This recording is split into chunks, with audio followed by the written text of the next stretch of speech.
काय म्हटलंय बघा, an observer moves towards the stationary source of sound with velocity of 1/5 of the velocity of sound. The percentage increase in apparent frequency is. Percentage increase विचारलंय. Okay, तर यामध्ये observer moves towards stationary sounds. Observer is moving towards stationary source. मग आपण आपल्या draw करण्याच्या वेमध्ये काय करतोय, दिस इज सोर्स. सोर्सला वेलॉसिटी ऑफ साऊंड दाखवायची.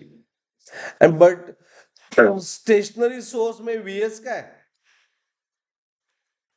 0. बरोबर.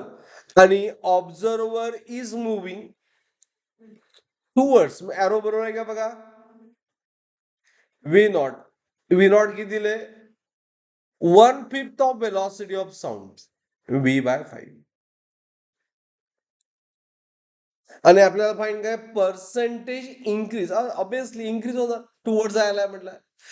पर्सेंटेज इंक्रीज इन म्हणजे आपल्याला फाईंड करायचं आहे NO मायनस N. कशामध्ये इंक्रीज झाला, N मध्ये. हे फाईंड करायला पाहिजे. अंडरस्टूड. Okay, into 100. मग त्यासाठी N0 फाईंड करायला पाहिजे. मग N0 चा फॉर्म्युला काय, सॉल्विंग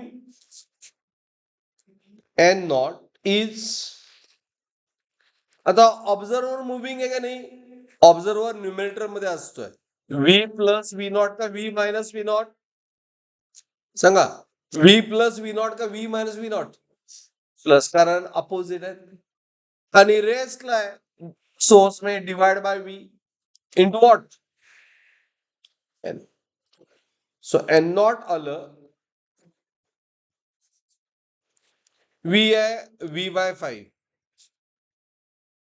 प्लस, बरं ठीक आहे, V केलं इकडं, V0 V लिहिलं, डिवाइड बाय V. उलटे वाईज लिहिलेत मी, बट तो कॅल्क्युलेशन में काही फरक पडत नाही. In what, N. Understood. Okay, घरी बघणाऱ्यासनी कन्फ्युजन नको. V is V and V0 is V/5 divided by V. N. N0 V common घेतलं,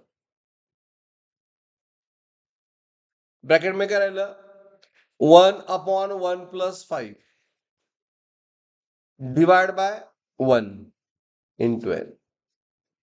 V get cancel, 1 get cancel, काय राहिलं, 5 cross multiply, 5 plus 1 6/5 N. 6/5 N. Understood. N0 मिळालं. आपल्याला find काय करायचं आहे, पर्सेंटेज इंक्रीज. म्हणजे N0 minus N divide by N, म्हणजे 5/6 N minus N divide by N into 100.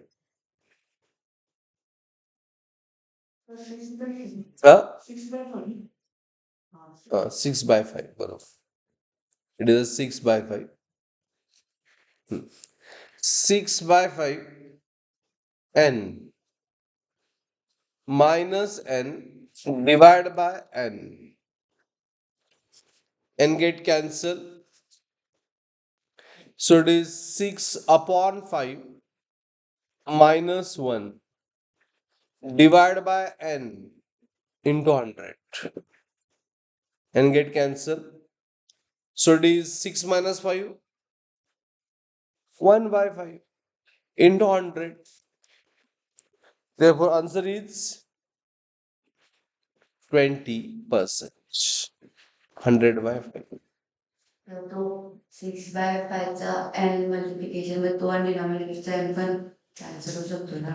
झालं की केलं तेच केलं.